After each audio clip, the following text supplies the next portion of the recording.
ਵਾਹਿਗੁਰੂ ਜੀ ਕਾ ਖਾਲਸਾ ਵਾਹਿਗੁਰੂ ਜੀ ਕੀ ਫਤਿਹ।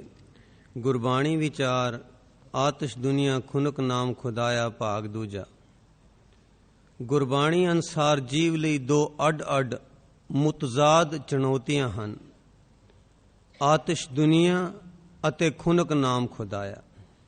ਆਤਿਸ਼ ਦੁਨੀਆ ਅਥਵਾ ਅਗਨ ਸੋਕ ਸਾਗਰ ਵਿੱਚ ਅਸੀਂ ਮਾਇਕੀ ਭਰਮ ਭੁਲਾਵੇ ਦੇ ਹਨੇਰ ਖਾਤੇ ਜਾਂ ਮਿਥਨ ਮੋਹ ਸਾਗਰ ਵਿੱਚ ਜਨਮ ਜਨਮਾਂਤਰਾਂ ਤੋਂ ਜੰਮਦੇ ਮਰਦੇ ਹੋਏ ਅਨੇਕਾਂ ਜੀਵਨ ਬਤੀਤ ਕਰਦੇ ਆਏ ਹਾਂ।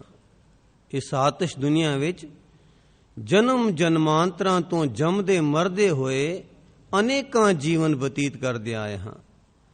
ਇਸ ਆਤਿਸ਼ ਦੁਨੀਆ ਨਾਲ ਅਸੀਂ ਹੰਡੇ ਹੋਏ ਹਾਂ, ਕਿਉਂਕਿ ਕਈ ਜਨਮਾਂ ਤੋਂ ਇਸੇ ਅਗਨ ਸ਼ੋਕ ਸਾਗਰ ਵਿੱਚ ਹੀ ਅਸੀਂ ਪਰਵਿਰਤ ਹੁੰਦੇ, ਪਲਚਦੇ, ਤਪਦੇ, ਜਲਦੇ, ਬਲਦੇ, ਸੜਦੇ, ਖਪਦੇ, ਖੁਆਰ ਹੁੰਦੇ, ਜਮਾਂ ਦੇ ਡੰਡ ਸਹਿੰਦੇ, ਨਰਕ ਭੋਗਦੇ ਹੋਏ ਅਤਿਅੰਤ ਦਰਦਨਾਕ, ਭਿਆਨਕ, ਤਲਖ ਨਿੱਜੀ ਤਜਰਬੇ ਕਰਦੇ ਆਏ ਹਾਂ।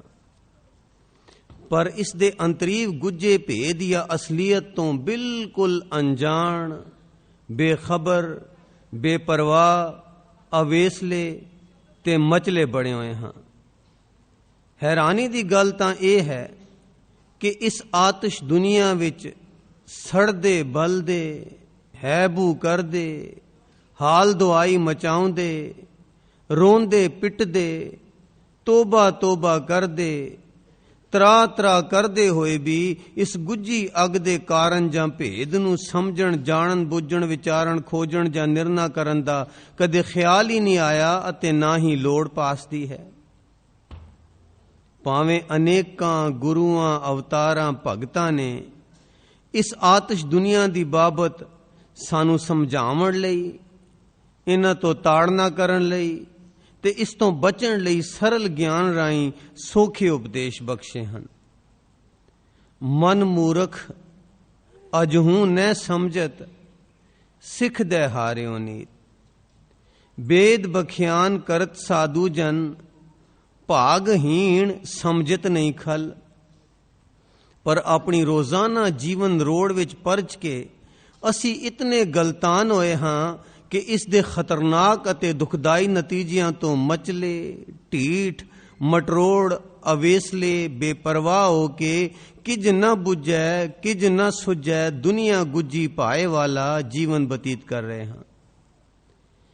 ਆਪਣੀ ਫੋਕੀ ਅਤੇ ਕੂੜੀ ਦਿਮਾਗੀ ਸਿਆਣਪ ਦੀ ਅਗਿਆਨਤਾ ਵਿੱਚ ਮੈਂ ਮੇਰੀ ਦੀ ਨਿੱਕੀ ਜਿਹੀ ਆਪੂ ਸਹੇੜੀ ਇਸ ਆਤਿਸ਼ ਦੁਨੀਆ ਤੋਂ ਬਾਹਰ ਕਿਸੇ ਹੋਰ ਉਚੇਰੀ, ਚੰਗੇਰੀ, ਸੋਹਣੇਰੀ, ਸੁਚੱਜੀ, ਸ਼ਾਂਤ, ਸੁਖਦਾਈ, ਠੰਡੀ, ਪ੍ਰੇਮ ਸਵੈਪਨਾ ਵਾਲੀ, ਪਿਰਮ ਰਸ ਵਾਲੀ, ਰੁਣ ਚੁਣ ਵਾਲੀ, ਚਾਉ ਵਾਲੀ, ਹੁਲਾਸ ਵਾਲੀ, ਖੇੜੇ ਵਾਲੀ, ਮਸਤੀ ਵਾਲੀ, ਨਾਮ ਵਾਲੀ ਦੁਨੀਆ ਦੇ ਅੰਤਰੀਵ ਭੇਦ ਨੂੰ ਸਮਝਣ, ਜਾਣਨ, ਵਿਚਾਰਨ, ਬੁੱਝਣ, ਖੋਜਣ, ਲੱਭਣ ਦੀ ਕਦੇ ਲੋੜ ਹੀ ਨਹੀਂ ਪਾਸਦੀ।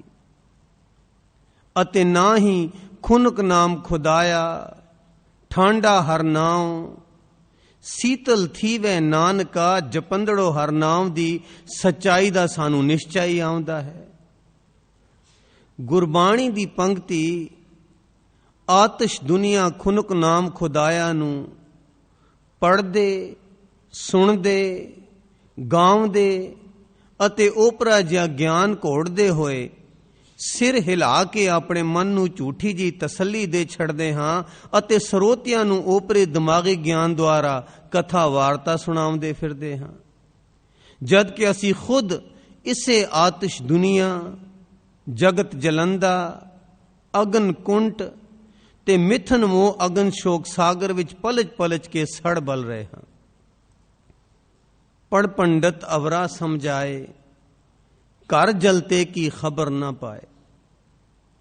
ਬਿਨ ਸਤਗੁਰ ਸੇਵੈ ਨਾਮ ਨਾ ਪਾਈਐ, ਪੜ ਥਾਕੇ ਸ਼ਾਂਤ ਨਾ ਆਈ ਹੈ।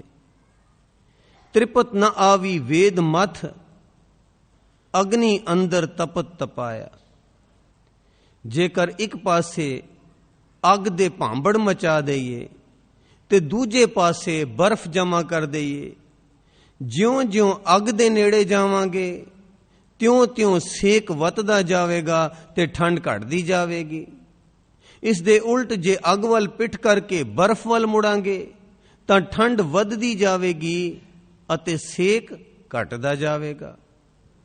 ਇਹੋ ਅਸੂਲ ਸਾਡੀ ਮਾਨਸਿਕ ਹਾਲਤ ਉੱਤੇ ਹੂ-ਬਹੂ ਘਟਦਾ ਹੈ। ਜਿਉਂ-ਜਿਉਂ ਠੰਡਾ ਹਰਨਾਉ ਵੱਲ ਪਿੱਠ ਕਰਕੇ, ਭੁੱਲ ਕੇ ਜਾਂ ਬੇਮੁਖ ਹੋ ਕੇ ਆਤਿਸ਼ ਦੁਨੀਆ ਵੱਲ ਸਾਡੀ ਬਿਰਤੀ ਸੁਰਤੀ ਜਾਂਦੀ ਹੈ, ਤਿਉਂ-ਤਿਉਂ ਹਰਨਾਮ ਦੀ ਆਤਮਿਕ ਠੰਡ ਘਟਦੀ ਜਾਂਦੀ ਹੈ। ਫਿਰ ਦੁਹਰਾ ਦਈਏ ਕਿ ਜਿਉਂ-ਜਿਉਂ ਠੰਡਾ ਹਰਨਾਮ ਵੱਲ ਪਿੱਠ ਕਰਕੇ ਜਾਂ ਭੁੱਲ ਕੇ ਜਾਂ ਬੇਮੁਖ ਹੋ ਕੇ ਆਤਿਸ਼ ਦੁਨੀਆ ਵੱਲ ਸਾਡੀ ਬਿਰਤੀ ਸੁਰਤੀ ਜਾਂਦੀ ਹੈ, ਤਿਉਂ-ਤਿਉਂ ਹਰਨਾਮ ਦੀ ਆਤਮਿਕ ਠੰਡ ਘਟਦੀ ਜਾਂਦੀ ਹੈ ਤੇ ਉਸੇ ਮਿਕਦਾਰ ਵਿੱਚ ਅਸੀਂ ਨਾਮ ਦੀ ਠੰਡ ਤੋਂ ਵਾਂਝੇ ਹੁੰਦੇ ਜਾਂਦੇ ਹਾਂ। ਸਮਾਂ ਪਾ ਕੇ ਅਸੀਂ ਮਾਇਆ ਦੀ ਦਲਦਲ ਵਿੱਚ ਇਤਨਾ ਖੁੱਭ ਜਾਂਦੇ ਹਾਂ ਕਿ ਸਾਨੂੰ ਠੰਡਾ ਹਰਨਾਮ ਦੀ ਬਾਬਤ ਚੇਤਾ ਹੀ ਨਹੀਂ ਰਹਿੰਦਾ, ਖਿਆਲ ਹੀ ਨਹੀਂ ਆਉਂਦਾ, ਨਿਸ਼ਚਾ ਹੀ ਨਹੀਂ ਆਉਂਦਾ, ਸ਼ਰਧਾ ਹੀ ਨਹੀਂ ਉਪਜੀ, ਲੋੜ ਹੀ ਨਹੀਂ ਪਾਸਦੀ। ਇਸ ਤਰ੍ਹਾਂ ਬਾਵਜੂਦ ਗੁਰਬਾਣੀ ਦੀਆਂ ਹੇਠਲੀਆਂ ਪੰਕਤੀਆਂ, ਅਗਨ ਕੁਟਮ ਸਾਗਰ ਸੰਸਾਰ, ਭਰਮ ਮੋਹ ਅਗਿਆਨ ਅੰਧਾਰ, ਮਾਇਆ ਅਗਨ ਜਲੈ ਸੰਸਾਰੇ, ਗੁਰਮੁਖ ਨਿਵਾਰੈ ਸ਼ਬਦ ਵਿਚਾਰੇ, ਆਤਿਸ਼ ਦੁਨੀਆ ਖੁਨਕ ਨਾਮ ਖੁਦਾਇਆ, ਗੁੱਜੀ ਭਾਏ ਜਲੈ ਸੰਸਾਰਾ, ਭਗਤ ਨਾ ਵਿਆਪੈ ਮਾਇਆ, ਜੈਸੀ ਅਗਨ ਉਦਰ ਮੈਂ ਤੈਸੀ ਬਾਹਰ ਮਾਇਆ, ਮਾਇਆ ਅਗਨ ਸਭ ਇੱਕੋ ਜਿਹੀ ਕਰਤੈ ਖੇਲ ਰਚਾਇਆ।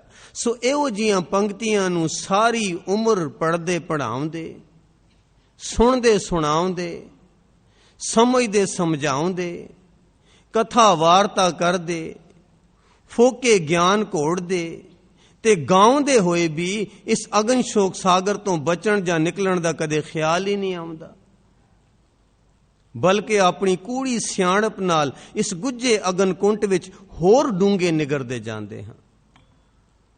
ਚੰਗੀ ਜਾਂ ਮਾੜੀ ਸੰਗਤ ਅਨਸਾਰ ਹੀ ਸਾਡਾ ਸੁਭਾਅ, ਰੁਚੀ, ਆਦਤਾਂ, ਸਦਾਚਾਰ, ਆਚਰਣ, ਅੰਤਸ਼ਕਰਣ ਤੇ ਭਾਗ ਬਣਦੇ ਹਨ, ਜਿਨ੍ਹਾਂ ਵਿੱਚ ਕਰਮਬੱਧ ਹੋ ਕੇ ਅਸੀਂ ਚੰਗੇ ਮਾੜੇ ਕਰਮ ਕਰਦੇ ਹਾਂ ਤੇ ਨਤੀਜੇ ਭੁਗਤਦੇ ਹਾਂ। ਜੋ ਜੈਸੀ ਸੰਗਤ ਮਿਲੈ ਸੋ ਤੈਸੋ ਫਲ ਖਾਏ। ਸੋ ਸਾਡਾ ਮਨ ਇਸ ਅਗਨ ਸ਼ੋਕ ਸਾਗਰ ਦੀ ਗੁੱਝੀ ਭਾਏ ਵਿੱਚ ਜਨਮਾਂ ਜਨਮਾਂ ਤੋਂ ਸੜ ਬਲ ਕੇ ਮਟਰੋੜ ਅਤੇ ਮਨੂਰ ਹੋ ਚੁੱਕਿਆ ਹੈ। ਇਸ ਤਰ੍ਹਾਂ ਸਾਡੇ ਮਨ ਦਾ ਮੱਚ ਮਰ ਚੁੱਕਿਆ ਹੈ, ਇਸ ਦੀ ਅਹਿਸਾਸ ਕਰਨ ਦੀ ਸ਼ਕਤੀ ਖਤਮ ਹੋ ਗਈ। ਇਸੇ ਕਰਕੇ ਇਸ ਗੁੱਝੀ ਅਗਨੀ ਵਿੱਚ ਹੀ ਸੰਤੁਸ਼ਟ ਅਤੇ ਮਸਤ ਹਾਂ, ਤਦੇ ਤਾਂ ਇਸ ਵਿੱਚੋਂ ਨਿਕਲਣ ਦਾ ਕਦੇ ਖਿਆਲ ਹੀ ਨਹੀਂ ਆਉਂਦਾ। ਜਦ ਕਦੇ ਇਹ ਗੁੱਝੀ ਮਾਨਸਿਕ ਅੱਗ ਤੀਬਰ ਅਤੇ ਅਸਹਿ ਹੋ ਜਾਂਦੀ ਹੈ ਤਾਂ ਇਸ ਦਾ ਦੋਸ਼ ਹੋਰਨਾ ਜਾਂ ਰੱਬ ਉੱਤੇ ਥੱਪ ਕੇ ਆਪਣਾ ਮਨ ਹੌਲਾ ਕਰਦੇ ਹਾਂ। ਇਸ ਤੋਂ ਇਲਾਵਾ ਕਈ ਕਿਸਮ ਦੇ ਅਮਲ, ਜਿਵੇਂ ਕਿ ਸ਼ਰਾਬ, ਅਫੀਮ, ਗਾਂਜਾ, ਤੰਬਾਕੂ, ਹੀਰੋਇਨ, ਨਸ਼ਈ ਗੋਲੀਆਂ ਰਾਹੀਂ ਜਾਂ ਹੋਰ ਅਨੇਕਾਂ ਮਾਨਸਿਕ ਵਾਸ਼ਨਾਵਾਂ ਦੁਆਰਾ ਸਰੀਰਕ ਐਸ਼, ਮਨੋਰੰਜਨ, ਸਿਨੇਮਾ, ਟੀਵੀ, ਰੇਡੀਓ, ਸਵਾਦਾਂ ਦੀ ਚੇਸ਼ਟਾ, ਇੰਦਰੀਆਂ ਦੇ ਭੋਗ, ਗੰਦੇ ਨਾਵਲ, ਵਿਭਚਾਰ, ਤਾਸ਼, ਜੂਆ, ਗੱਪਾਂ, ਚੁਗਲੀ, ਨਿੰਦਿਆ ਆਦਿ ਦੁਆਰਾ ਮਨ ਨੂੰ ਰਿਝਾ ਕੇ ਅਤੇ ਭਰਮਾ ਕੇ ਆਪਣੀ ਅੰਦਰਲੀ ਚਿੰਤਾ ਚਿਖਾ, ਨਫ਼ਰਤ ਦੀ ਅੱਗ, ਵੈਰ ਵਿਰੋਧ ਦੇ ਭਾਂਬੜ, ਸਾੜਾ, ਕੁਲਝਣਾ, ਸ਼ਾਂਤੀ, ਦੁੱਖ, ਕਲੇਸ਼, ਆਪਣੀ ਜ਼ਿੰਦਗੀ ਦੇ ਪੁਆੜੇ, ਗ੍ਰਹਿਸਥ ਦਾ ਖਲਜਗਨ ਤੇ ਘਰੋਗੀ ਸਮੱਸਿਆਵਾਂ ਆਦਿ ਨੂੰ ਭੁਲਾਉਣ ਦੀ ਕੋਸ਼ਿਸ਼ ਕਰਦੇ ਹਾਂ। ਹਾਂਜੀ, ਇੱਕ ਤਾਂ ਇਸ ਅਗਨ ਸ਼ੋਕ ਸਾਗਰ ਵਿੱਚ ਹੰਡ ਗਏ ਹਾਂ, ਸਾਡੇ ਮਨ ਦਾ ਮੱਚ ਮਰ ਚੁੱਕਿਆ ਹੈ। ਇਸ ਅੱਗ ਵਿੱਚ ਹਾਇਬੂ ਕਰਦੇ ਹੋਏ ਪੂਰਨ ਤੌਰ ਤੇ ਸੰਤੁਸ਼ਟ ਹਾਂ, ਤੇ ਜਦੋਂ ਇਹ ਮਾਨਸਿਕ ਅੱਗ ਤੀਬਰ ਜਾਂ ਸਹਿ ਹੁੰਦੀ ਹੈ ਤਾਂ ਇਸ ਦਾ ਦੋਸ਼ ਹੋਰਨਾ ਜਾਂ ਰੱਬ ਉੱਤੇ ਥੱਪ ਕੇ ਆਪਣਾ ਮਨ ਨੂੰ ਹੌਲਾ ਕਰ ਦਿੰਦੇ ਹਾਂ। ਜਾਂ ਫਿਰ ਇਸ ਤੋਂ ਇਲਾਵਾ ਸ਼ਰਾਬ, ਗਾਂਜਾ, ਤੰਬਾਕੂ, ਨਸ਼ਈ ਗੋਲੀਆਂ, ਜਾਂ ਫਿਰ ਸਰੀਰਕ ਐ, ਸਿਨੇਮਾ, ਟੀਵੀ, ਸਵਾਦਾਂ ਦੀ ਚੇਸ਼ਟਾ, ਇੰਦਰੀਆਂ ਦੇ ਭੋਗ, ਗੰਦੇ ਨਾਵਲ, ਵਿਵਚਾਰ, ਤਾਸ਼, ਜੂਆ, ਜਾਂ ਐਵੇਂ ਗੱਪਾਂ ਚੁਗਲੀ ਨਿੰਦਿਆ ਆਦਿ ਦੁਆਰਾ ਮਨ ਨੂੰ ਰਿਝਾ ਕੇ ਭਰਮਾ ਕੇ ਆਪਣੀ ਅੰਦਰਲੀ ਕੁਲਝਣਾ ਸਾੜਾ ਨਫ਼ਰਤ ਦੀ ਅਗ ਚਿੰਤਾ ਚਿਖਾ ਜਾਂ ਜ਼ਿੰਦਗੀ ਦੇ ਪੁਆੜੇ ਜਾਂ ਗ੍ਰਹਿਸਥ ਦਾ ਖਲਜਗਨ ਜਾਂ ਘਰੋਗੀ ਸਮੱਸਿਆਵਾਂ ਆਦਿ ਨੂੰ ਭੁਲਾਉਣ ਦੀ ਕੋਸ਼ਿਸ਼ ਕਰਦੇ ਹਾਂ।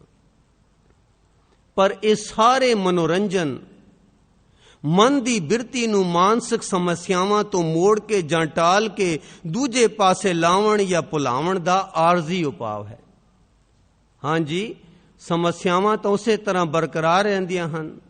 ਥੋੜੀ ਦੇਰ ਵਾਸਤੇ ਅਸੀਂ ਆਪਣੀ ਬਿਰਤੀ ਨੂੰ ਮਨੋਰੰਜਨਾਂ ਵਿੱਚ ਖਚਤ ਕਰ ਦਿੰਦੇ ਹਾਂ, ਜਿਸ ਨਾਲ ਕੁਝ ਚੱਲ ਰਹੀ ਓਪਰੀ ਜੀ ਖੁਸ਼ੀ ਜਾਂ ਤਸੱਲੀ ਤਾਂ ਆ ਜਾਂਦੀ ਹੈ, ਪਰ ਮਨ ਦੇ ਅੰਦਰਲੇ ਗੁੱਝੇ ਭਾਂਬੜ ਨਹੀਂ ਬੁਝਦੇ ਤੇ ਨਾ ਹੀ ਹਿਰਦੇ ਵਿੱਚ ਠੰਡ ਪੈਂਦੀ ਹੈ। ਅੰਤਰ ਚਿੰਤਾ ਨੈਣੀ ਸੁਖੀ ਮੂਲ ਨਾ ਉਤਰੈ ਭੁਖ। ਅੰਤਰ ਚਿੰਤਾ ਨੈਣੀ ਸੁਖੀ ਮੂਲ ਨਾ ਉਤਰੈ ਭੁਖ। ਇਸ ਤਰ੍ਹਾਂ ਅਸੀਂ ਆਪ ਹੀ ਆਪਣੇ ਆਪੇ ਨਾਲ ਧੋਖਾ ਕਰਦੇ ਹਾਂ। ਹਾਂਜੀ, ਇਹਨਾਂ ਨੀਵੇਂ ਮਨੋਰੰਜਨਾਂ ਵਿੱਚ ਖਚਤ ਹੋ ਕੇ ਅਸੀਂ ਆਪ ਹੀ ਆਪਣੇ ਨਾਲ ਧੋਖਾ ਕਰਦੇ ਹਾਂ, ਬੇਅੰਤ ਮਾਇਆ ਜ਼ਾਇਆ ਕਰਦੇ ਹਾਂ, ਆਪਣੀ ਸਿਹਤ ਖਰਾਬ ਕਰਦੇ ਹਾਂ, ਲਾਇਲਾਜ ਬਿਮਾਰੀਆਂ ਲਾ ਲੈਂਦੇ ਹਾਂ, ਭੈੜੀਆਂ ਆਦਤਾਂ ਸਹੇੜ ਲੈਂਦੇ ਹਾਂ, ਭੈੜੇ ਅਮਲਾਂ ਦੇ ਆਦੀ ਹੋ ਜਾਂਦੇ ਹਾਂ, ਬਲਦੀ ਉੱਤੇ ਤੇਲ ਪਾਉਂਦੇ ਹਾਂ। ਮਾਨਸਿਕ ਅੱਗ ਨੂੰ ਨਹੀਂ ਬੁਝਾਉਂਦੇ, ਬਲਕਿ ਬਲਦੀ ਉੱਤੇ ਤੇਲ ਪਾਉਂਦੇ ਹਾਂ। ਆਪਣਾ ਆਚਰਣ ਗੰਦਾ ਕਰ ਲੈਂਦੇ ਹਾਂ, ਬਦਨਾਮੀ ਖੱਟਦੇ ਹਾਂ, ਆਪਣੇ ਭਾਗ ਮੰਦੇ ਬਣਾਉਂਦੇ ਹਾਂ, ਅਮੋਲਕ ਜੀਵਨ ਅਜਾਈਂ ਗਵਾਉਂਦੇ ਹਾਂ। ਹਾਂਜੀ, ਇਹਨਾਂ ਹਾਨੀਕਾਰਕ ਮਨੋਰੰਜਨਾਂ ਨਾਲ ਆਪਣੇ ਭਾਗ ਮੰਦੇ ਬਣਾਉਂਦੇ ਹਾਂ, ਅਮੋਲਕ ਜੀਵਨ ਅਜਾਈਂ ਗਵਾਉਂਦੇ ਹਾਂ, ਨਰਕ ਰੂਪੀ ਜੀਵਨ ਬਤੀਤ ਕਰਦੇ ਹਾਂ ਤੇ ਫਿਰ ਅੰਤ ਨੂੰ ਵਿਗੜ ਰੂਪ ਹੋ ਕੇ ਜਮਾਂ ਦੇ ਵਸ ਪੈਂਦੇ ਹਾਂ। ਇਹਨਾਂ ਸਾਰਿਆਂ ਮਨੋਰੰਜਨਾਂ ਦੇ ਤੈਅ ਵਿੱਚ ਇੱਕ ਵਿਸ਼ੇਸ਼ ਨੁਕਤਾ ਹੈ, ਉਹ ਹੈ ਮਨ ਦੀ ਬਿਰਤੀ ਨੂੰ ਮੋੜ ਕੇ ਦੂਜੇ ਪਾਸੇ ਲਾਉਣਾ।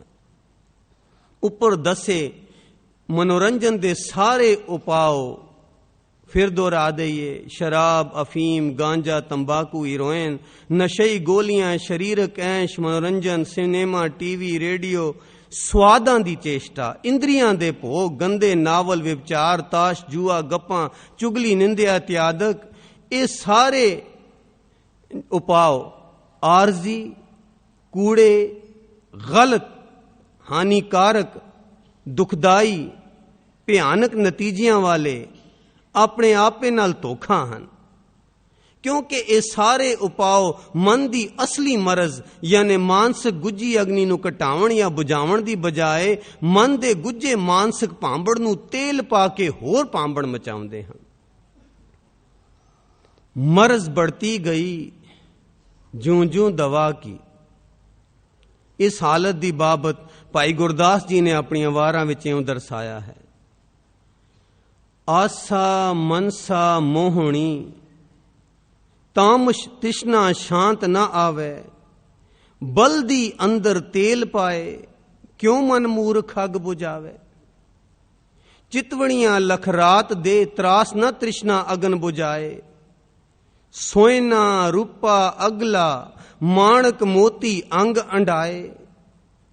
पाट पटंबर पहन के चोआ चंदन मैं महकाए, हाथी कोड़े पाखरे मैल बगीचे सुफल फलाए। सुंदर नारी सेज सुख माया मोह तो लपटाए, बल्दी अंदर तेल ज्यों आसा मनसा दुख विहाए। गुरपूरे विण जमपुर जाए। सो जिथे अग है उथे ठंड नहीं हो सकती, जिथे अग है उथे ठंड नहीं हो सकती, जिथे ठंड है उथे गर्मी की अणहोंद होंदी है।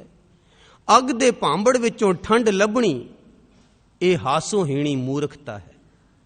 अग दे भांबड़ विचों ठंड लभणी ये हासोहीणी मूर्खता है। ਪਰ ਹੈਰਾਨੀ ਵਾਲੀ ਗੱਲ ਹੈ ਕਿ ਅਸੀਂ ਬੜੇ ਸਿਆਣੇ ਵਿਦਵਾਨ ਤੇ ਅਕਲ ਲਤੀਫ ਕਹਿਲਾਉਂਦੇ ਹੋਏ ਵੀ ਮਿਥਨ ਮੋਹ ਅਗਨ ਸ਼ੋਕ ਸਾਗਰ, ਇਸ ਆਤਸ਼ ਦੁਨੀਆ, ਜਗਤ ਜਲੰਦਾ ਜਾਂ ਇਸ ਅਗਨ ਕੁੰਟ ਵਿੱਚੋਂ ਠੰਡ ਲੱਭਣ ਦੀ ਕੋਸ਼ਿਸ਼ ਵਿੱਚ ਗਲਤਾਨ ਹਾਂ ਅਤੇ ਇੱਕ ਦੂਜੇ ਤੋਂ ਅੱਗੇ ਵਧਣ ਲਈ ਦੌੜ ਲਾਈ ਹੋਈ ਹੈ। ਇਸ ਤਰ੍ਹਾਂ ਅਸੀਂ ਅਗਿਆਨਤਾ ਦੇ ਭਰਮ ਭੁਲਾਵੇ ਵਿੱਚ ਐਸ਼, ਮਨੋਰੰਜਨ, ਵਾਸ਼ਨਾਵਾਂ, ਕਾਮ ਕ੍ਰੋਧ, ਲੋਭ ਲਹਿਰ, ਇੰਦਰੀਆਂ ਦੇ ਭੋਗ, ਵੈਰ ਵਿਰੋਧ, ਈਰਖਾ ਦੁਐਤ, ਸਿਆਣਪਾਂ, ਚਤਰਾਈਆਂ, ਫੋਕੇ ਗਿਆਨ ਤੇ ਨਸ਼ਿਆਂ ਦੀ ਪੂਰਤੀ ਵਿੱਚ ਹੀ ਮਨ ਦੀ ਸੁਖ, ਸ਼ਾਂਤੀ ਅਤੇ ਠੰਡ ਪਾਲਦੇ ਹਾਂ। ਹਾਂਜੀ, ਅਗਿਆਨਤਾ ਦੇ ਭਰਮ ਭੁਲਾਵੇ ਵਿੱਚ ਜਾਂ ਐਸ਼ ਮਨੋਰੰਜਨ ਵਾਸ਼ਨਾਵਾਂ ਵਿੱਚੋਂ ਮਨ ਦੇ ਸੁਖ ਤੇ ਸ਼ਾਂਤੀ ਪਾਲਦੇ ਹਾਂ, ਜਾਂ ਕਾਮ ਕ੍ਰੋਧ ਲੋਭ ਲਹਿਰ ਵਿੱਚੋਂ, ਜਾਂ ਫਿਰ ਇੰਦਰੀਆਂ ਦੇ ਭੋਗ ਵਿੱਚੋਂ ਮਨ ਦੀ ਸੁਖ ਸ਼ਾਂਤੀ ਪਾਲਦੇ ਹਾਂ, ਜਾਂ ਫਿਰ ਵੈਰ ਵਿਰੋਧ ਈਰਖਾ ਦਵੈਤ ਕਿਸੇ ਦੀ ਬਦਲੇ ਦੀ ਭਾਵਨਾ ਵਿੱਚੋਂ, ਇਹਨਾਂ ਵਿੱਚੋਂ ਸੁਖ ਸ਼ਾਂਤੀ ਪਾਲਦੇ ਹਾਂ ਮਨ ਦੀ, ਜਾਂ ਫਿਰ ਨਸ਼ਿਆਂ ਵਿੱਚੋਂ, ਹੋਰ ਨਹੀਂ ਤਾਂ ਫਿਰ ਫੋਕੇ ਗਿਆਨ ਵਿੱਚੋਂ ਮਨ ਦੀ ਸੁਖ ਅਤੇ ਸ਼ਾਂਤੀ ਪਾਲਦੇ ਹਾਂ। ਭਾਵੇਂ ਇਹਨਾਂ ਫੋਕੇ ਤੇ ਗਲਤ ਸਾਧਨਾ ਨਾਲ ਸਾਨੂੰ ਮਾਨਸਿਕ ਖੁਸ਼ੀ ਰਸ ਤੇ ਨਸ਼ਾ ਜਿਹਾ ਪ੍ਰਤੀਤ ਹੁੰਦਾ ਹੈ ਜੋ ਕਿ ਆਰਜ਼ੀ ਹੁੰਦਾ ਹੈ ਤੇ ਛੇਤੀ ਲੈ ਜਾਂਦਾ ਹੈ, ਫਿਰ ਅਮਲੀਆਂ ਦੀ ਟੋਟ ਵਾਂਗ ਸਾਡੀ ਮਾਨਸਿਕ ਹਾਲਤ ਪਹਿਲਾਂ ਨਾਲੋਂ ਵੀ ਭੈੜੀ ਤੇ ਦੁਖਦਾਈ ਹੋ ਜਾਂਦੀ ਹੈ। ਹਾਂਜੀ, ਭਾਵੇਂ ਵੈਰ ਵਿਰੋਧ ਵਿੱਚੋਂ, ਈਰਖਾ ਦੁਐਤ ਵਿੱਚੋਂ ਕੁਝ ਓਪਰੀ ਜੀ ਸੁਖ ਮਨ ਨੂੰ ਤਸੱਲੀ ਜੀ ਮਿਲੀ, ਜਾਂ ਫਿਰ ਇੰਦਰੀਆਂ ਦੇ ਭੋਗ ਵਿੱਚੋਂ, ਜਾਂ ਕੋਈ ਪੜ੍ਹ ਸੁਣ ਕੇ ਫੋਕੇ ਗਿਆਨ ਵਿੱਚੋਂ, ਜਾਂ ਮਨੋਰੰਜਨਾਂ ਵਾਸ਼ਨਾਵਾਂ ਵਿੱਚੋਂ ਥੋੜੇ ਚਿਰ ਲਈ ਮਾਨਸਿਕ ਰਸ ਜਾਂ ਨਸ਼ਾ ਜਿਹਾ ਪ੍ਰਤੀਤ ਹੁੰਦਾ ਹੈ ਜੋ ਕਿ ਆਰਜ਼ੀ ਹੁੰਦਾ ਹੈ ਅਤੇ ਛੇਤੀ ਲੈ ਜਾਂਦਾ ਹੈ, ਪਰ ਫਿਰ ਅਮਲੀਆਂ ਦੀ ਟੋਟ ਵਾਂਗ ਸਾਡੀ ਮਾਨਸਿਕ ਹਾਲਤ ਪਹਿਲਾਂ ਨਾਲੋਂ ਵੀ ਭੈੜੀ ਤੇ ਦੁਖਦਾਈ ਹੋ ਜਾਂਦੀ ਹੈ। ਇਸ ਤਰ੍ਹਾਂ ਆਰਜ਼ੀ ਐਸ਼ ਅਤੇ ਵਾਸ਼ਨਾਵਾਂ ਦੀ ਪੂਰਤੀ ਸਾਡੀ ਅੰਦਰਲੀ ਧੁਖ ਦੀ ਗੁੱਜੀ ਅੱਗ ਨੂੰ ਸੁਲਗਾ ਕੇ, ਮਗਾ ਕੇ, ਮਚਾ ਕੇ ਭਾਂਬੜ ਬਣਾਉਣ ਲਈ ਲੱਕੜਾਂ, ਤੇਲ ਤੇ ਪੈਟਰੋਲ ਦਾ ਕੰਮ ਕਰਦੇ ਹਨ, ਜਿਸ ਦੀਆਂ ਭਿਆਨਕ ਲਾਟਾਂ ਨਾਲ ਅਸੀਂ ਹੋਰ ਸੜਦੇ ਬਲਦੇ ਹਾਂ ਅਤੇ ਹੋਰਨਾਂ ਨੂੰ ਵੀ ਆਪਣੀਆਂ ਚੰਗਿਆੜੀਆਂ ਤੇ ਲਾਟਾਂ ਨਾਲ ਚੁਆਤੀ ਲਾਏ ਜਾਂਦੇ ਹਾਂ। ਇਸ ਤਰ੍ਹਾਂ ਸਾਡੇ ਜੀਵਨ ਦੀ ਭੱਠੀ ਦਾ ਅਟੁੱਟ ਗੇੜ ਦਾਣੇ ਭੁੰਨਣ ਵਾਲੀ ਭੱਠੀ ਵਾਂਗ ਚੱਲਦਾ ਰਹਿੰਦਾ ਹੈ ਅਤੇ ਹਰ ਭਾਂਬੜ ਪਿੱਛੋਂ ਅਸੀਂ ਸੁਖੀ, ਸ਼ਾਂਤ ਤੇ ਠੰਡੇ ਹੋਣ ਦੀ ਬਜਾਏ ਕਾਲੇ, ਕੋਝੇ, ਮਟਰੋੜ, ਮਨੂਰ, ਮਨਮੁਖ ਤੇ ਦੁਖੀ ਹੁੰਦੇ ਜਾਂਦੇ ਹਾਂ। ਇਸ ਤੋਂ ਇਲਾਵਾ ਅਸੀਂ ਮਾਨਸਿਕ ਤੇ ਆਤਮਿਕ ਠੰਡ ਲਈ ਧਾਰਮਿਕ ਅਸਥਾਨਾਂ ਵੱਲ ਦੌੜਦੇ ਹਾਂ, ਪਰ ਉੱਥੇ ਵੀ ਆਪਣੀ ਅੰਦਰਲੀ ਗੁੱਜੀ ਮਾਨਸਿਕ ਅੱਗ ਨਾਲ ਲੈ ਜਾਂਦੇ ਹਾਂ। ਹਾਂਜੀ, ਠੰਡ ਭਾਲਣ ਲਈ ਅਸੀਂ ਧਾਰਮਿਕ ਅਸਥਾਨਾਂ ਵੱਲ ਦੌੜਦੇ ਹਾਂ, ਪਰ ਉੱਥੇ ਵੀ ਅਸੀਂ ਆਪਣੀ ਅੰਦਰਲੀ ਗੁੱਜੀ ਮਾਨਸਿਕ ਅੱਗ ਨਾਲ ਲੈ ਜਾਂਦੇ ਹਾਂ, ਜਿਸ ਨਾਲ ਧਰਮ ਅਸਥਾਨਾਂ ਵਿੱਚ ਵੀ ਈਰਖਾ, ਦੁਐਤ, ਦੂਜਾ ਭਾਵ, ਹਉਮੈ, ਵੈਰ, ਵਿਰੋਧ, ਰੋਸੇ, ਗਿਲੇ, ਲੋਭ, ਮੈਂ ਮੇਰੀ ਦੀ ਮਾਨਸਿਕ ਅਗਨੀ ਦਾ ਹੀ ਬੋਲਬਾਲਾ ਤੇ ਵਰਤਾਰਾ ਹੈ। ਫਿਰ ਦੁਹਰਾ ਦਈਏ ਕਿ ਧਾਰਮਿਕ ਅਸਥਾਨਾਂ ਵਿੱਚ ਵੀ ਈਰਖਾ, ਦੁਐਤ, ਦੂਜਾ ਭਾਵ, ਹਉਮੈ, ਵੈਰ, ਵਿਰੋਧ, ਰੋਸੇ, ਗਿਲੇ, ਲੋਭ, ਮੈਂ ਮੇਰੀ ਦੀ ਮਾਨਸਿਕ ਅਗਨੀ ਦਾ ਹੀ ਬੋਲਬਾਲਾ ਤੇ ਵਰਤਾਰਾ ਹੈ। ਸਾਡੀ ਇਸ ਅਵਸਥਾ ਨੂੰ ਗੁਰਬਾਣੀ ਵਿੱਚ ਇਉਂ ਦਰਸਾਇਆ ਗਿਆ ਹੈ, ਅੰਤਰ ਅਗਨ ਬਾਹਰ ਤਨ ਸਵਾ, ਗਲ ਪਾਥਰ ਕੈਸੇ ਤਰੇ ਅਥਾ, ਅਗਨ ਕੁਟਮ ਸਾਗਰ ਸੰਸਾਰ, ਪਰਮ ਮੋਹ ਅਗਿਆਨ ਅੰਧਾਰ, ਕਾਇਆ ਆਰਣ ਮਨ ਵਿੱਚ ਲੋਹਾ, ਪੰਚ ਅਗਨ ਤਿਤ ਲਗ ਰਹੀ, ਕੋਇਲੇ ਪਾਪ ਪੜੇ ਤਿਸ ਉਪਰ, ਮਨ ਜਲਿਆ ਸੰਨੀ ਚਿੰਤ ਪਈ, ਅੰਤਰ ਅਗਨ ਜਲੈ ਪੜਕਾਰੇ, ਮਨਮੁਖ ਤੱਕੇ ਕੁੰਡਾ ਚਾਰੇ, पापी का कर अग्ने माहे, जलत रहे मिटवै कब नाहे, मनमुख बोले अंधले तिसमें अग्नि का वास, 184 मेदनी तिश्ना जलती करे पुकार, ए मोह माया सब पसरिया, नाल चले न अंतीवार, बिन हर शांत न आवई किस आगे करीम पुकार। माया मोही मेदनी कलकल वाली सब परमाई, उठी गलान जगत विच होमे अंदर जले लुकाई। माया डर डर पतहार गुरुद्वारे जावे, ताहां जो व्यापै माया कहां ठहराइए। सो अग ਅਤੇ ठंड ਇਹ ਦੋ ਮੁਤਜ਼ਾਦ ਵਿਰੋਧੀ ਤੇ ਉਲਟ ਚੀਜ਼ਾਂ ਹਨ।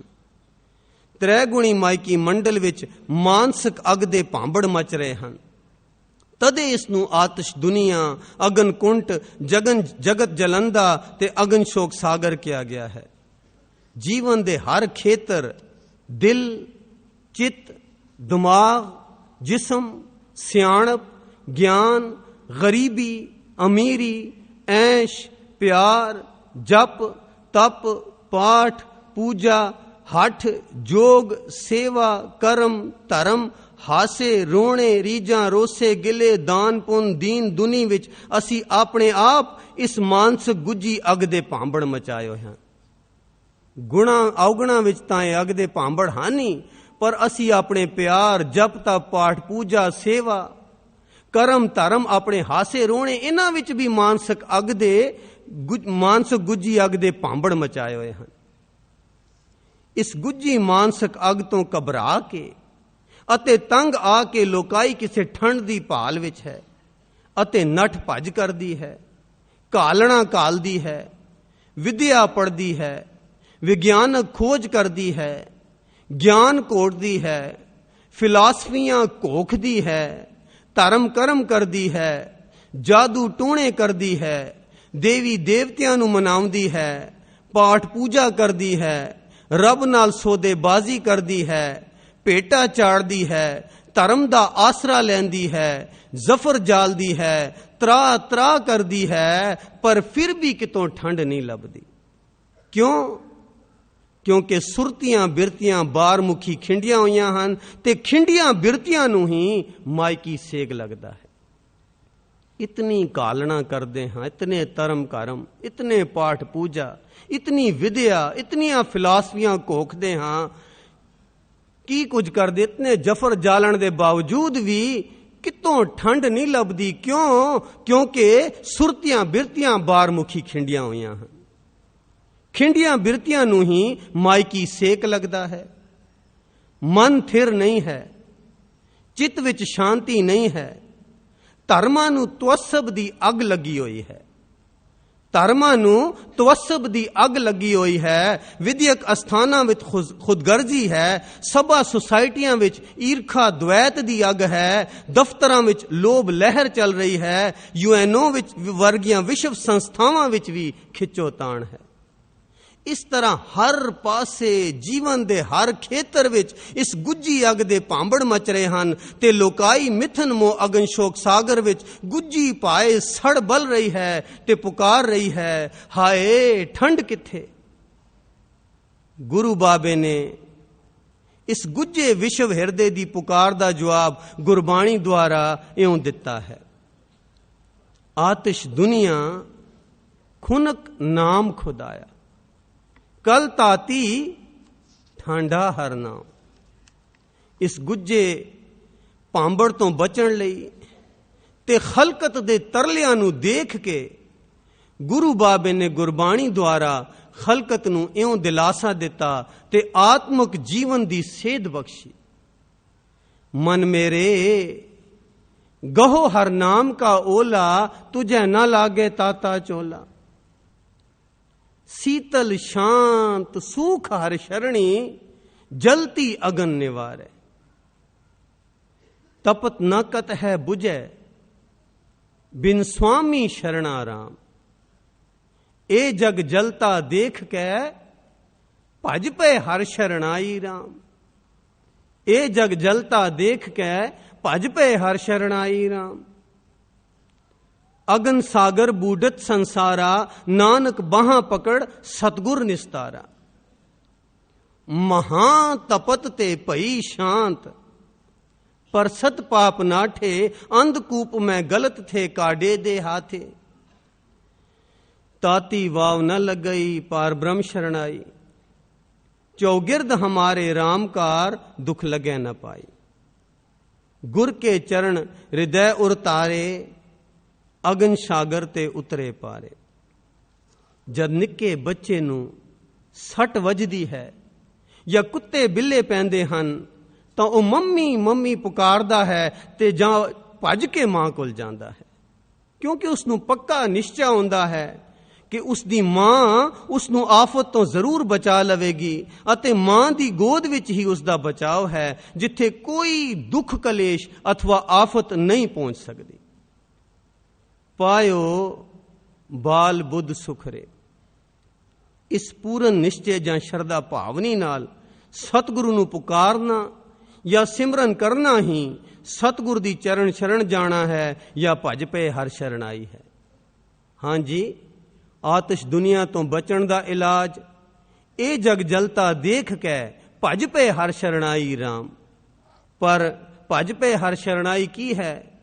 ਜਿਵੇਂ ਨਿੱਕੇ ਬੱਚੇ ਨੂੰ ਆਪਣੀ ਮਾਂ ਤੇ ਭਰੋਸਾ ਹੁੰਦਾ ਹੈ ਕਿ ਉਸ ਨੂੰ ਆਫਤ ਤੋਂ ਬਚਾ ਲਏਗੀ, ਸੋ ਇਸੇ ਤਰ੍ਹਾਂ ਪੂਰਨ ਨਿਸ਼ਚੇ ਜਾਂ ਸ਼ਰਧਾ ਭਾਵਨੀ ਨਾਲ ਬੱਚੇ ਦੀ ਤਰ੍ਹਾਂ ਸਤਿਗੁਰੂ ਨੂੰ ਪੁਕਾਰਨਾ ਜਾਂ ਸਿਮਰਨ ਕਰਨਾ ਹੀ ਸਤਿਗੁਰ ਦੀ ਚਰਨ ਸ਼ਰਨ ਜਾਣਾ ਹੈ ਜਾਂ ਭਜ ਪਏ ਹਰ ਸ਼ਰਣਾਈ ਹੈ।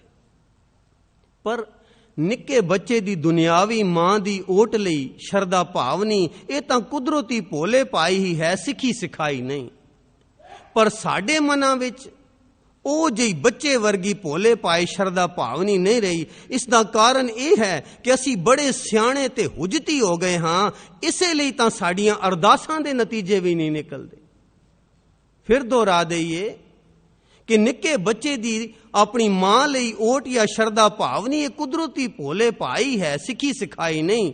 ਪਰ ਸਾਡੇ ਮਨਾਂ ਵਿੱਚ ਉਹ ਜਿਹੀ ਬੱਚੇ ਵਰਗੀ ਭੋਲੇ ਪਾਏ ਸ਼ਰਧਾ ਭਾਵਨੀ ਨਹੀਂ ਰਹੀ।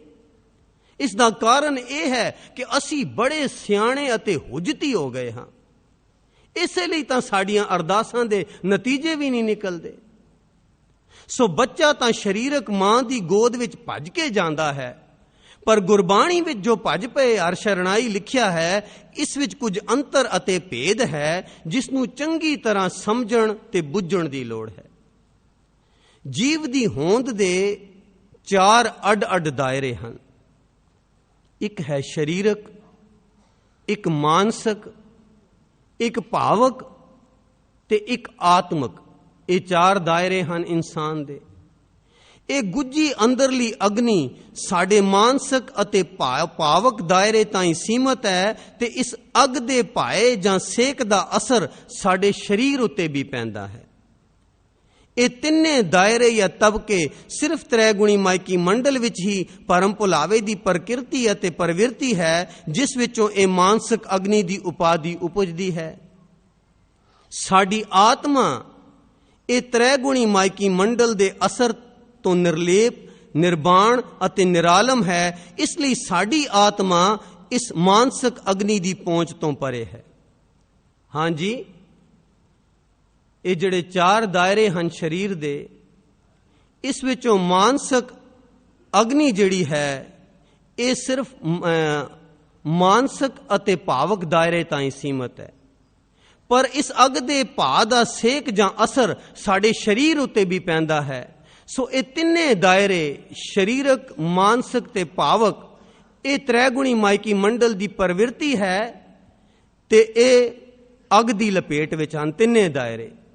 ਪਰ ਜਿਹੜੀ ਸਾਡੀ ਆਤਮਾ ਹੈ ਇਹ ਇਸ ਮਾਇਕੀ ਮੰਡਲ ਦੇ ਅਸਰ ਤੋਂ ਨਿਰਲੇਪ, ਨਿਰਵਾਣ ਅਤੇ ਨਿਰਾਲਮ ਹੈ। ਇਸ ਲਈ ਸਾਡੀ ਆਤਮਾ ਇਸ ਮਾਨਸਿਕ ਅਗਨੀ ਦੀ ਪਹੁੰਚ ਤੋਂ ਪਰੇ ਹੈ। ਇਸ ਆਤਮਕ ਪ੍ਰਕਾਸ਼ ਮੰਡਲ ਵਿੱਚ ਨਿਰੋਲ ਇਲਾਹੀ ਪ੍ਰਕਾਸ਼ ਹੈ। ਇੱਥੇ ਚੁੱਪ ਪ੍ਰੀਤ ਹੈ, ਪਿਆਰ ਹੈ, ਪ੍ਰੇਮ ਸਵੈਪਨਾ ਹੈ, ਮਹਾਰਸ ਹੈ, ਆਤਮ ਰੰਗ ਹੈ, ਚਾਉ ਹੈ, ਸ਼ਬਦ ਹੈ, ਨਾਮ ਹੈ, ਸੁਖ ਹੈ, ਸ਼ਾਂਤੀ ਹੈ, ਠੰਡ ਹੈ। ਦੂਜੇ ਲਫ਼ਜ਼ਾਂ ਵਿੱਚ ਮਾਨਸਿਕ ਆਤਿਸ਼ ਦੁਨੀਆ, ਜਗਤ ਜਲੰਦਾ ਅਗਨ ਕੁੰਟ ਸਾਗਰ ਦੇ ਪੱਠ ਵਿੱਚੋਂ ਆਪਣੀ ਸੁਰਤੀ ਬਿਰਤੀ ਨੂੰ ਮੋੜ ਕੇ ਆਤਮ ਮੰਡਲ ਦੇ ਸੀਤਲ, ਸ਼ਾਂਤ, ਸੁਖਦਾਈ, ਬਿਸਮਾਦੀ, ਠੰਡੇ, ਖੁਨਕ ਹਰ ਨਾਮ ਵੱਲ ਲਾਉਣਾ ਹੀ ਚਰਨ ਸ਼ਰਨ ਜਾਣਾ ਹੈ। ਭਜ ਪਏ ਹਰ ਸ਼ਰਣਾਈ ਹੈ, ਹਰ ਹਰ ਚਰਨ ਹਿਰਦੇ ਉਰਦਾਰੇ ਹੈ। ਹਾਂਜੀ, ਇਸ ਲੇਖ ਦਾ ਤੱਤ ਹੈ, ਨਿਚੋੜ ਹੈ ਕਿ ਜਿਹੜੇ ਸਾਡੇ ਤਿੰਨੇ ਦਾਇਰੇ ਹਨ, ਸਰੀਰਕ, ਮਾਨਸਿਕ ਤੇ ਭਾਵਕ, ਇਹ ਤਿੰਨੇ ਅੱਗ ਦੀ ਲਪੇਟ ਵਿੱਚ ਹਨ। ਕਿਉਂਕਿ ਪਿੱਛੇ ਅਸੀਂ ਪੜ੍ਹਿਆ ਕਿਤਨੇ ਉਪਾਅ ਕਰਦੇ ਹਾਂ, ਜਫਰ ਜਾਲਦੇ ਹਾਂ, ਬਿਰਤੀ ਇਹਨਾਂ ਤਿੰਨਾਂ ਦਾਇਰਿਆਂ ਵਿੱਚ ਰਹਿੰਦੀ ਹੈ। ਇਸੇ ਕਰਕੇ ਅਸੀਂ ਇਸ ਅੱਗ ਦੀ ਲਪੇਟ ਤੋਂ ਬਚ ਨਹੀਂ ਸਕਦੇ।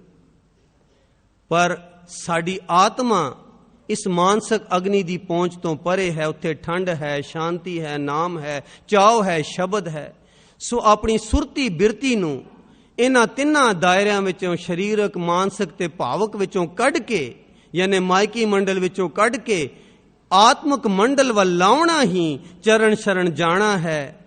ਭਜ ਪਏ ਹਰ ਸ਼ਰਣਾਈ ਹੈ, ਹਰ ਹਰ ਚਰਨ ਹਿਰਦੈ ਉਰਦਾਰੇ ਹੈ। ਪਰ ਇੱਥੇ ਇੱਕ ਸਵਾਲ ਇਹ ਪੈਦਾ ਹੁੰਦਾ ਹੈ ਕਿ ਬਿਰਤੀਆਂ ਨੂੰ ਕਿਸ ਸਾਧਨ ਦੁਆਰਾ ਕੱਢੀਏ। ਇਹਨਾਂ ਤਿੰਨਾਂ ਦਾਇਰਿਆਂ ਵਿੱਚੋਂ ਕੱਢ ਕੇ ਆਤਮਿਕ ਮੰਡਲ ਵਿੱਚ ਲਿਜਾਉਣ ਲਈ ਸਾਧਨ ਕੀ ਹੈ? ਉੱਪਰਲੀ ਮਿਸਾਲ ਤੋਂ ਪ੍ਰਤੱਖ ਹੈ ਕਿ ਆਤਿਸ਼ ਦੁਨੀਆ ਦਾ ਸੇਕ ਜਾਂ ਹਰਨਾਮ ਦੀ ਠੰਡ ਸ਼ਬਦ ਸੁਰਤ ਦੇ ਜ਼ਰੀਏ ਹੀ ਪ੍ਰਾਪਤ ਹੋ ਸਕਦੀ। ਇੱਕੋ ਹੀ ਸਾਧਨ ਹੈ।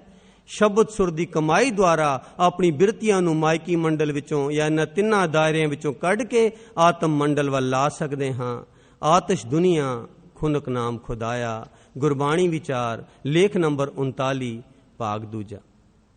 ਗੁਰੂ ਰੂ ਪਿਆਰੀ ਸਾਧ ਸੰਗਤ ਜੀ, ਪਰ ਇਹ ਸ਼ਬਦ ਸੁਰਤ ਦੀ ਕਮਾਈ, ਸ਼ਬਦ ਸੁਰ ਦੁਆਰਾ ਜੇ ਕਿਸੇ ਨੇ ਵਿਸਥਾਰ ਦੇਖਣਾ ਹੋਵੇ, ਉਸ ਦਾ ਇੱਕ ਅਲੱਗ ਵਿਸ਼ਾ ਗੁਰਮੁਖ ਪਿਆਰੇ ਨੇ ਉਸ ਵਿਸ਼ੇ ਤੇ 9 ਲੇਖ ਲਿਖੇ ਹਨ। ਪਰ ਜਿਹੜਾ ਆਤਿਸ਼ ਦੁਨੀਆ ਦਾ ਵਿਸ਼ਾ ਹੈ, ਇਸ ਵਿਸ਼ੇ ਤੇ ਆਪ ਜੀ ਨੇ 8 ਲੇਖ ਲਿਖੇ ਹਨ, ਜਿਸ ਵਿੱਚੋਂ ਦੂਜਾ ਭਾਗ ਆਪ ਜੀ ਦੇ ਸਾਹਮਣੇ ਪੜਿਆ ਗਿਆ ਸੀ। ਜਿਸ ਕਿਸੇ ਵੀਰ ਭੈਣ ਨੂੰ ਇਹਨਾਂ ਆਤਮਿਕ ਲੇਖਣੀਆਂ ਦੀ ਲੋੜ ਮਹਿਸੂਸ ਹੋਵੇ, ਆਪ ਜੀ ਗੁਰਬਾਣੀ